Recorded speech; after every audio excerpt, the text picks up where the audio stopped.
Hello, everyone, and welcome to Kilowatt. My name is Bodie, and I am your host, and we have a much more manageable show this week. The problem is when I get excited, like I go through the news articles, and I'm like, oh, I want to talk about that, and I want to talk about that, and I want to talk about that. And then pretty soon I start doing the show notes, and I don't really have a good gauge of how long each article is going to take me. And then I just start piling everything into the show notes. And eventually I have to say, okay, I have to cut this and I have to cut this, but I really don't want to cut these things. And then I get a huge blown up show. So that's where we're at. Just a little peek inside of the madness that is my brain, which is most of the time unorganized and just kind of everywhere. It is a new month. At the beginning of every new month, we thank our Patreon supporters. So I would like to thank, first of all, me, because I'm a Patreon supporter, because I was doing some testing. Well, I signed myself up to be a patron supporter, and I have forgotten to remove myself. So I'm going to start by thanking me, Friendly Sleet 66, Jerbo, Steve, Bruce W, Anthony, Jessica Kirsch, Elon Muskie, Tommaso, Karen, Chris, Dale, Cameron, Mark, James, Nate, Don, Sierra, my Sierra, Chip, Ryan, Rolando, Bruce with a C, Howard, Isaiah, Neil, Jeffrey, Joseph, and Andrew. We are getting quite a list. If you would like to join those folks and help support the show, all of the money goes back into making the show better. None of the money goes into my own pocket. So just go to patreon.com/kilowatt or supportkilowatt.com, and you can see what we have to offer. All right, let's jump into the news here. Hyundai has some things to announce on July 14th. What those things are, we don't know. Instead of guessing, I'm going to wait until July 14th to hear what they have to say. They're calling it In Day, and there is some speculation that Hyundai will release an In version of the Ioniq 5, an In like Nancy. I don't know what In means in the Hyundai lineup, and honestly, I could look it up, but I'm not going to. I'm just going to wait till July 14th, and we'll talk about it after they announce it. Rivian increased production in the second quarter of 2022. They produced 4,401 vehicles and sold 4,467 vehicles. So that's pretty good. Right now, their 2022 totals produced 6,954 and sold 5,694. So as you can see, the totals for the year are really close to the totals for the second quarter. So it seems like Rivian is kind of getting some things figured out in terms of production. They're not quite there, but they're getting there. Fisker is asking reservation holders for an extra $5,000, which is non-refundable, before they can receive their vehicle. Now, I've been reading headlines that were very similar to what I just said, and I was like, well, that seems like a bunch of nonsense, because they got like 30 or $50,000 reservations. Why are they asking for another $5,000? Well, it sounds like Fisker is asking reservation holders, if they want to be in the first 5,000 people to accept delivery of their car, which is the launch edition, then they need to put down an extra $5,000. I'm not super thrilled that it's a non-refundable deposit, but as we get closer to November, which is when Fisker says they're going to actually start producing these vehicles and delivering them, this seems reasonable to me. If you want to skip to the head of the line, then you just plump down an extra $5,000. If you don't, that's fine. You put down your $250 deposit, and you'll get your car sometime between November 2022 and September 2023, depending on when you ordered it. So I don't think it's that big of a deal. There are currently 150,000 fuel stations in the United States. Most of these fuel stations, if not all of them, have multiple pumps to better accommodate those who need to fuel their car. So that makes sense. Right now, there are only 6,000 DC fast charging stations in the United States. As we talked about, the fastest way to charge your electric vehicle is through DC fast charging. So I'd imagine that most of these DC fast charging stations also have multiple EVSE, which stands for Electric Vehicle Supply Equipment. The reason why we're making a distinction is because the charger is in the vehicle and the device that supplies electricity is the EVSE. All right, back to the topic at hand. I don't think we need 150,000 charging stations because most people can charge at home, and we have level 2 chargers and level 1 chargers in different locations. So I think we need enough DC fast charging stations to cover basically road trips, long road trips. So it's going to be more, I don't know exactly how many we're going to need, but it's going to be more than 6,000. World Resources Institute wrote an article and they published it in Clean Technica. And I condensed this quite a bit. So go to the show notes if you want to read it. But basically, they kind of lay out some things that we need to make these charging networks work for us. So in the United States, there was a bipartisan infrastructure bill that put aside $5 billion for a national electric vehicle infrastructure. States have 5 years to do their part when it comes to building out the charging network. Here are some ways, and I've condensed this, again, quite a bit, but here are some ways that we can effectively deploy an EV charging network without causing too many headaches. Because 5 years isn't a lot of time, folks, honestly. First thing we need to do is we need to coordinate planning across all levels of state government.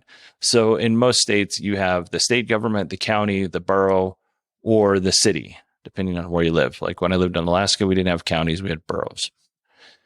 Approvals need to happen on a lot of levels between those 3 entities, and probably creating like a coalition to sit down and help cut through some of that red tape makes a lot of sense. Now, this probably needs to be spearheaded at the state level, but it makes sense that these are the kind of things that we're going to need in place before we can really start building out this infrastructure. The next thing we're going to need is we need to make sure that everybody has access to these EV charging stations. And by access, I mean we need to have ADA, Americans with Disability Act, accessible chargers or charging spaces. I know I'm guilty of this, but this part of the conversation gets left out a lot. So I wanted to make sure to include it here. So let's move on to how we figure out where we need to put these chargers. Well, the U.S. National Renewable Energy Laboratory has a suite of tools to help plan the number of chargers needed and the type of chargers that are needed and where we need to put them. And here's the great thing. If you don't like the tools that the National Renewable Energy Laboratory has put out, there are other companies and organizations that have put out tools that do this same exact thing. I was actually quite surprised. I found 3 or 4. So tools and suites of tools, that's all very important. We want to have those because that gives us an insight into where we might be thinking of putting these charging stations. But there are other resources that these planning officials can draw from. And one of I think the most valuable groups are these EV groups that are in nearly every state, if not every state. So there's Tesla groups, there are just regular EV groups. These are the people that are actually driving the electric vehicles around the state that they live in and neighboring states, and they know where the pain points are. So these are people that we should be consulting in terms of where we put these chargers. And I meant to mention this earlier, but I forgot. But we should also the states should be working with other states that they border with as well. And states that border Canada and Mexico should probably be working with those countries as well. So when we're placing charging stations, we're placing them in places that actually make sense. It doesn't make any sense if you have a charging station in Arizona right on the border, and then you cross the border and you have another charging station in California. That doesn't make sense. It might make sense to have one 200 or 300 miles, well, let's say 200 miles further down the road in California. That makes sense. Having them next to each other isn't a good use of anyone's money. I'm going to wrap this up here, but the most important thing to me, honestly, is that All of this is going to require a great deal of communication and collaboration. And I want to make sure that these charging stations go in places that make the most amount of sense, and we get, as taxpayers, get the best bang for our money. Because if this gets mismanaged, we're just kind of in the same boat. All right, let's jump into some Tesla news. First up, Tesla's earnings call will take place on July 20th. Man, I have a thing with my tongue today. It's just getting stuck to the top of my mouth. Sorry about that. Starting to develop the old stutter again. Anyway, the earnings call will be on July 20th. Of course, we will cover it like we always do, but I think this is a good time to mention I've been doing other EV automakers, including legacy automakers. Besides Tesla, what other companies do you want to hear earnings calls from? I do three. I try to do three a quarter. So if you have a request, email me, Bodie, BODIE at 918digital.com. This next story is for my friends with Model S's and X's. In the newest version of Tesla's software, the vehicle will automatically look for rough roads and potholes, and then it will try to avoid them by adjusting the suspension on the vehicle, the air ride suspension. In 2020, Elon mentioned that this was going to be a thing, that autopilot would do this. Sounds like it finally made it here. Right now, like I mentioned at the top of the story, you can only do this in the Model S and Model X because the Model 3 and the Model Y don't have the air ride suspension. All right, on to a more serious topic.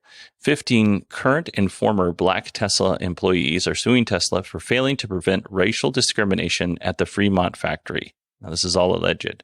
The filing alleges that colleagues frequently use racial slurs, discriminatory terms. There was racist graffiti on bathroom walls, benches, lockers, workstations. The graffiti included racial slurs, swastika, and some mention of the Ku Klux Klan. Some of the employees are also claiming that they were fired when they reported the above activities. If this is true, this is definitely not good for Tesla, and shame on Tesla for allowing this to happen. This is a claim that we're hearing a lot coming from the Fremont factory. So, again, I'll update you as we get more information. Tesla announced their production and delivery numbers for Q2 2022. The Model S and X production was 16,411, and they delivered 16,162.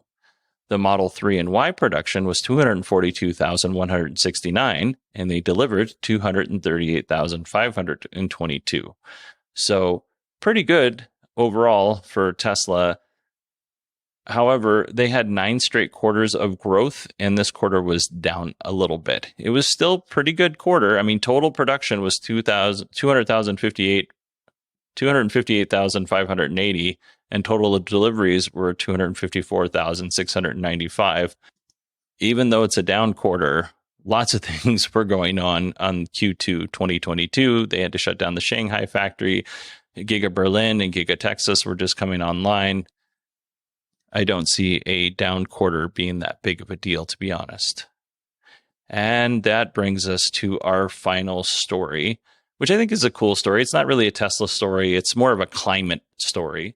Swiss startup Climeworks, that's CLIMEWORKS AG, is currently constructing the world's largest air carbon capturing facility. It's going to be called Mammoth. Mammoth can remove 36,000 tons of CO2 from the air per year, which is, pretty impressive, 36,000 tons. But it only removes like 0.0001% of the 36 billion tons of CO2 produced per year by us humans. So we're going to have quite a few more to make a difference. This air is cleaned through a chemical industrial process, and then the carbon is mixed with water, and then that carbon water is injected into the ground where it forms into solid carbonate rock. It's pretty cool. The whole facility is powered by geothermal energy. Now, Climeworks is a business, so how are they making their money? Well, they are selling carbon credits to companies like Microsoft and Google and other big companies. So 1 ton of carbon credits will cost you €1,000 or about $1,048. Based on what we know, if Climeworks sells out of all of their 36,000 ton credits, they're expected to make $36 million a year. I was not able to find how much Mammoth costs to build, but $36 million a year isn't, it's not bad. And it's a nice start. And we need a lot more if we're going to make a dent, but you got to start somewhere. So I applaud Climeworks for doing this. All right, everybody. That is it for me this week. If you have any questions or you have comments, email me, Bodie, Bodie, at 918digital.com. You can also find me on Twitter at 918digital. I want to apologize for last week's show because I was all over the place.